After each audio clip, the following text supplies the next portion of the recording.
ওং পরমাত্মা নমঃ। শুনছেন শ্রীমদ্ ভাগবত পাঠ। আজ শ্রীমদ্ ভাগবতের সারাংশ।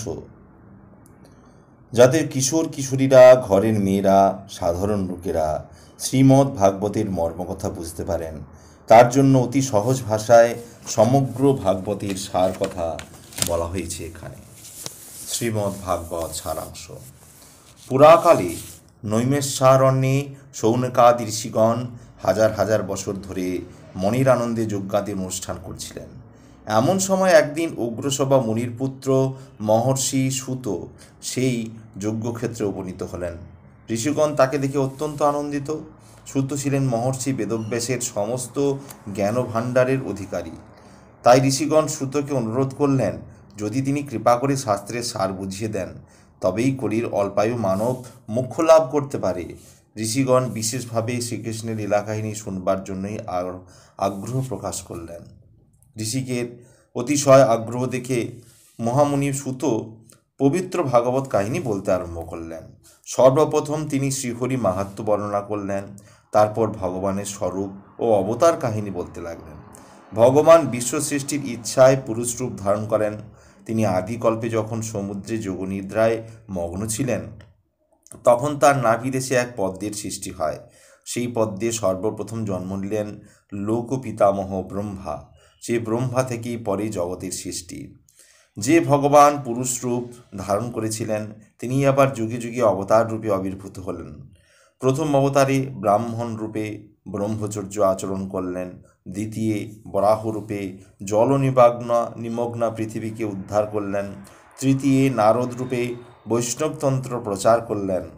চতুর্থে ধর্মের ঔরসে নরনারায়ণ রূপে জন্মগ্রহণ করে দুশ্চর তপস্যা করলেন। পঞ্চম অবতারে কপিল রূপে সাংখ্য দর্শন প্রচার করলেন। দত্তাত্রেয় তাহার শ্রেষ্ঠ অবতার। এই অবতারে তিনি প্রহ্লাদ আদির নিকট আত্মবিদ্যা বর্ণনা করলেন। সপ্তম অবতারে আকুতির গর্ভে যক্ষ নামে অবতীর্ণ হয়ে স্বয়ম্ভূর মন্বন্তর পালন করেছিলেন। অষ্টম অবতারে ঋষভ নামে পণ্ডিত পূজিত পরমহংসদিগের পথ দেখিয়েছিলেন। নবম অবতারে পৃথু নাম ধারণ করে পৃথিবী দহনপূর্বক বিবিধ রত্ন ঔষধাদি উদ্ধার করলেন। ধরিত্রী কন্যাতুল্য হয়ে তার নাম ধারণ করলেন পৃথ্বী।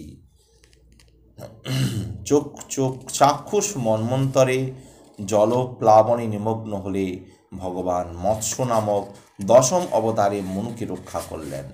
একাদশ অবতারে ভগবান কুর্ম সমুদ্র মন্থনকালে পৃষ্ঠদেশে মন্দার পর্বতকে ধারণ করলেন। দ্বাদশ অবতারে তিনি অমৃত ভাণ্ড হস্তে ধন্বন্তরী রূপে আবির্ভূত হলেন। ত্রয়োদশ অবতারে মোহিনী রূপ দেবতাদিগকে সেই অমৃত পরিবেশন করলেন। চতুর্থ অবতারে ভগবান নৃসিংহ রূপে হিরণ্যকশিপুকে বিদীর্ণ করেন এবং পঞ্চদশে বামন রূপে বলিকে ছলনা করে ত্রিভুবন অধিকার করেন। ষোড়শ অবতারে ভগবান পরশুরাম রূপে অবতীর্ণ হলেন। 21 বার ব্রাহ্মণ বিরোধী ক্ষত্রিয়দের ধ্বংস করলেন। সপ্তদশ অবতারে সত্যবতী গর্ভে বেদব্যাস রূপে জন্মগ্রহণ করে বেদ বিভাগ করলেন। অষ্টাদশ অবতারে ভগবান রামচন্দ্র রূপে আবির্ভূত হলেন। ঊনবিংশ অবতারে তিনি ধরণীভার লাঘব করার জন্য রামকৃষ্ণ রূপে যদু বংশে জন্মগ্রহণ করলেন। কলিযুগে ভগবান গয়া প্রদেশে বুদ্ধ নামে আবির্ভূত হবেন এবং যুগশেষে কল্কি রূপে আবির্ভূত হয়ে নতুন যোগ সৃষ্টি করবেন। এমতো বিভিন্ন অবতার রূপে আবির্ভূত হয়েও ভগবানের আরেকটি সূক্ষ্ম রূপ আছে। সেই রূপ চোখে দেখা যায় না। ঈশ্বরের স্থূল ও সূক্ষ্ম দেহের কল্পনা কেবল যখন ভ্রম বলে বোধ করবে, তখনই জীব ব্রহ্মজ্ঞান লাভ করবে। সুতের কথায় ঋষিদের মনে আগ্রহের সঞ্চার হয়। তারা সুতের নিকট কৃষ্ণলীলাময় ভাগবত রচনা কাহিনী শুনতে চাইলেন। সুত খুশি হয়ে পরমানন্দদায়ক এই ভগবত কাহিনী বর্ণনা করলেন। পরম পূজ্য ব্যাসদেব বেদ বিভাগ করে মহাভারত রচনা করেও যখন তৃপ্তি পেলেন না, তখন মহর্ষি নারদ তাকে উপদেশ দিলেন তিনি যেন হোলি লীলামৃত ভাগবত রচনা করেন। এই প্রসঙ্গে নারদ মুনি আত্মকাহিনী বর্ণনা করেন। পূর্বজন্মে নারদ ছিলেন দাসীপুত্র। অল্প বয়সে সর্পাঘাতে মায়ের মৃত্যু হয়। বাড়িঘর ছেড়ে নির্জন অরণ্যে কঠোর তপস্যায় তিনি মগ্ন হলেন। এইভাবেই দেহত্যাগ করে পরজন্মে ভগবানের পার্শ্বচর হওয়ার অধিকার লাভ করলেন। নারদের কাছ থেকে উপদেশ পেয়ে ব্যাসদেব ভাগবত সংহিতা রচনা করলেন এবং তার পুত্র সুখদেবকে সর্বপ্রথম ভাগবত কথা শেখালেন। পরম জ্ঞানী সুখদেব কিভাবে সর্বসমক্ষে ভাগবত কাহিনী প্রচার করবেন এই কথা বলতে গিয়ে সুত সমবেত মুনিদিগের নিকট সংক্ষেপে দুর্যোধনের উরুভঙ্গ, অশ্বত্থামার দণ্ডবিধান, শ্রীকৃষ্ণ কর্তৃক উত্তরার গর্ভরক্ষা, শ্রীকৃষ্ণের দ্বারকা গমনাদি ইত্যাদি বিষয় বর্ণনা করলেন। তারপর তিনি বললেন পরীক্ষিতের কাহিনী। কৃষ্ণ সখা মহাবীর অর্জুনের পুত্র অভিমন্যু। এই অভিমন্যুর পুত্র হলেন পরীক্ষিত। পরীক্ষিত ত্রিভুবন জয় করে কলিকে শাসন করেছিলেন। এক সময় পরীক্ষিত মৃগয়া বেরিয়ে তৃষ্ণা নিবারণের জন্য শমিক মুনির আশ্রমে প্রবেশ করলেন। ধ্যানমগ্ন মুনি রাজা পরীক্ষিতের প্রার্থনা শুনতে না পাওয়ায় পরীক্ষিত তার গলায় এক মরা সাপ ঝুলিয়ে দিয়ে আসলেন। পরে মুনিপুত্র শৃঙ্গে ক্রুদ্ধ হয়ে অভিশাপ দিলেন 7 দিনের শেষে সর্পদংশনের পরীক্ষিতের মৃত্যু হবে। পরীক্ষিত ব্রহ্মসাপের কথা শুনে গঙ্গাতরে অবস্থান করে অনশনে দেহত্যাগ করবেন স্থির করলেন। এই উদ্দেশ্যে গঙ্গা তীরে গিয়ে উপনীত হলেন। সংবাদ পেয়ে ঋষিগণ সমবেত হলেন সেখানে। তারা পরীক্ষিতের সঙ্গে নানারূপ শাস্ত্র কথা আলাপ করতে লাগলেন। মহামুনি সুখদেব সেই সময় সারা পৃথিবী ঘুরে বেড়াচ্ছিলেন। ঘুরতে ঘুরতে সেখানে উপস্থিত হলেন। সমবেত মুনিগণ তাকে পাদ্দার ঘা দিয়ে তারা তুষ্ট করলেন। তারপর তার নিকটে মৃত্যুকাল উপযোগী আচরণের ধর্ম কি তা জানতে চাইলেন। পরম ভাগবত সুখদেব ব্যাসদেবের পুত্র, তিনি মুনিদের এবং পরীক্ষিতের এইরূপ প্রশ্নে সন্তুষ্ট হয়ে যোগ মাহাত্ম্য, চিত্তশুদ্ধি সম্বন্ধে অনেক জ্ঞান দান করলেন, উপদেশ দান করলেন। এই প্রসঙ্গে যোগ সাধন, যোগীগণের ধ্যানদত্ত, দেহযোগ, যোগের ফলাফল ও সকাম ও নিষ্কাম উপদেশ দান করে ভক্তিযোগকেই সকলের শ্রেষ্ঠ বলে বর্ণনা করেছেন। পরীক্ষিতের এবং মুনিগণের প্রশ্নের উত্তরে সুখদেব এ সম্বন্ধে আরও কাহিনী এবং হরিলীলা মাহাত্ম্য বর্ণনা করলেন। নারদের অনুরোধে ব্রহ্মা ঈশ্বরের বিকট রূপ, ভগবানের বিভিন্ন অবতার, অভাগবতের তত্ত্ব প্রভৃতি সম্বন্ধে যা কিছু বলেছিলেন সুখদেবও সেই সব বর্ণনা করলেন এবং তা শুনে সকলের মনে গভীর জ্ঞান ভক্তির উদয় হল। অতঃপর শৌনকাদি মুনিগণের অতিরিক্ত আগ্রহ দেখে মহামুনি সুত কৃষ্ণভক্ত বিদুরের কাহিনী বর্ণনা করলেন। বেদব্যাস পুত্র বিদুর ছিলেন পরম কৃষ্ণ ভক্ত এবং যখন ধৃতরাষ্ট্রকে কোনো ক্রমেই পাপ থেকে নিবৃত্ত করতে পারলেন না, তখন সংসার বিরাগী হয়ে গৃহত্যাগ করলেন। প্রতিমধ্যে উদ্ধবের সঙ্গে দেখা হলো তার। তিনি উদ্ধবের নিকট ভগবান শ্রীকৃষ্ণ এবং যদুবংশের কুশল জানতে চাইলেন। উদ্ধব তখন কাঁদতে কাঁদতে শ্রীকৃষ্ণ লীলাবসান করেছেন, যদুবংশ ধ্বংস হয়েছে কথা বললেন। শ্রীকৃষ্ণ দর্শন থেকে বঞ্চিত হয়ে বিদুর অত্যন্ত ক্ষুব্ধ চিত্তে বদ্রিকাশ্রমে চলে যেতে চাইলেন। উদ্ধব তাকে বললেন, মহামুনি মৈত্রেয় ঋষি কাছেই রয়েছেন। বিদুর যদি তার কাছে গিয়ে উপদেশ লাভ করেন নিশ্চয়ই সান্ত্বনা পাবেন। উদ্ধবের কথায় মহামতি বিদুর গঙ্গা তীরে মৈত্রেয় মুনির সহিত সাক্ষাৎ করলেন। দীর্ঘকাল মৈত্রেয় মুনির সঙ্গে থেকে বিদুরের অমৃত মধুর দেহতত্ত্ব জ্ঞান লাভ হয়। মৈত্রেয় মুনির সৃষ্টি রহস্য ব্যাখ্যা করলেন, জ্ঞান নারায়ণ মাহাত্ম্য বর্ণনা করলেন, ব্রহ্মাদির জন্ম, ব্রহ্মার হরিস্তব, কাল ও মন্বন্তর নিরূপণ, প্রলয়ের কথা ইত্যাদি বিস্তৃতভাবে আলোচনা করলেন। বিষ্ণুর সহিত অবতার রূপে আত্মপ্রকাশ কাহিনীও তিনি সবিস্তারে বর্ণনা করলেন। কশ্যপের ঔরসে দিতির গর্ভে কীভাবে দৈত্যদের জন্ম হলো এবং দৈত্য ভয়ে সনকাদি মুনি বিষ্ণুর নিকট কাতর প্রার্থনা জানালে বিষ্ণু কীভাবে অভয়দান করলেন, অবশেষে বরাহরূপ ধারণ করে দৈত্যপতি হিরণাক্ষকে বধ করলেন। এইসব অপূর্ব কাহিনী শুনে বিদুরের মন পুলকে ভরে উঠল। অতঃপর মৈত্রেয়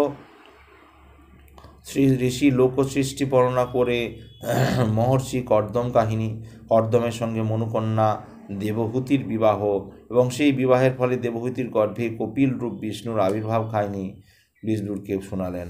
ব্রহ্মজ্ঞানী কপিলের কাহিনী শুনে বিদুরের দেহে আনন্দের সঞ্চার হয়। শৌনকাদি ঋষিগণ সুতের মুখে মৈত্রেয় বিদুর সংবাদ শ্রবণে অতিশয় আনন্দিত হলেন। অতঃপর সুত মৈত্রেয় কথিত মনুর বংশ বর্ণনা করলেন। মনু আদি মানব, মনু থেকে সমস্ত মানবের উৎপত্তি। মনুর অনেক অনেক কন্যার মধ্যে এক কন্যা প্রসূতি। ব্রহ্মাপুত্র দক্ষ প্রসূতিকে বিবাহ করলেন। তাদের 16টি কন্যা, 13টি ধর্মকে, একটি অনলকে, একটি পিতৃগণকে এবং সতী নামক কন্যা মহাদেবকে দান করলেন।